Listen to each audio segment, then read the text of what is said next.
Hi, I'm Hannah, a teenage actress. I was doing a kissing scene with the most popular teenage actor, Steve.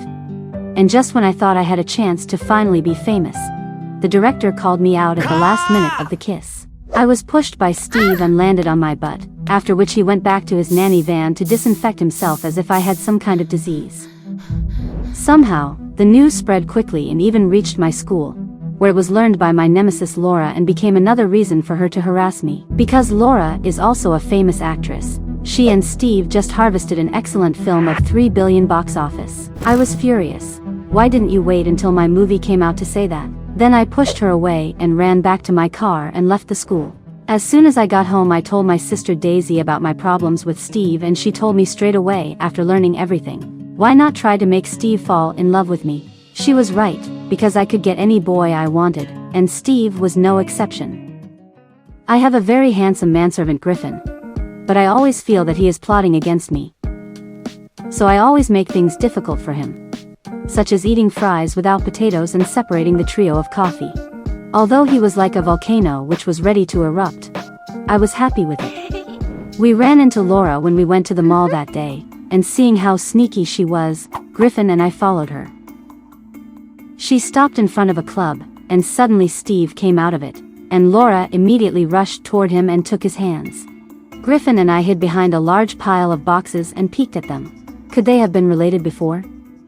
But soon I saw Steve pushing Laura away, and now I knew Steve didn't like Laura. Just as I was trying to get the picture, I fell into Griffin's arms. Looking into his beautiful eyes, my world stopped. At his reminder, I rushed to get up, only to find that Steve and Laura had disappeared.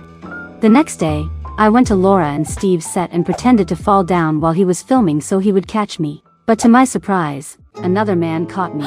It was Griffin, who had come to bring me lunch. At this point, Steve turned to us and he looked a little angry and questioned me who this man was. Wait a minute, did he be jealous? At this point, Griffin interjected that he was my manservant and told Steve not to worry, saying that I belonged to him. Since then, Steve had treated me differently, talking to me more and giving me a lot of guidance on my acting skills. The next day, I was at school preparing for the scene about Steve, when Laura suddenly started talking loudly on the phone, all intimate words with Steve. Her servants were fawning like hyenas, but I knew it was all self-directed on her part. So this day, when Steve invited me to dinner, I suddenly closed my eyes, puckered my lips and leaned in, because I knew there would be a lot of reporters in the restaurant and I could use them to properly publicize the act. But what I didn't expect was that he deliberately stepped to the side and my forehead hit the lamp post behind him. I looked stupid when the reporters attacked me with their cameras. Steve hurriedly pulled me into his car and he apologized, saying that he actually really liked me, provided he was heterosexual. It turned out that Steve's change towards me all this period was not because of me, but because he had fallen in love with my servant on that set and wanted me to pair them up. After the surprise, I quickly calmed down. I said yes and made him promise me one condition. The next day, Steve came to our school without any notice. The girls were excited, especially Laura, but it turned out to be a hard hit by Steve, because he announced in front of the whole school that I was his girlfriend and expressed his love to me. Laura saw this and instantly fainted. But when I came home, I found that my joy had been taken away as well. Griffin quit without saying anything to me. I tried to call him, but he didn't answer my calls. I used to see him all the time, but now I couldn't find him.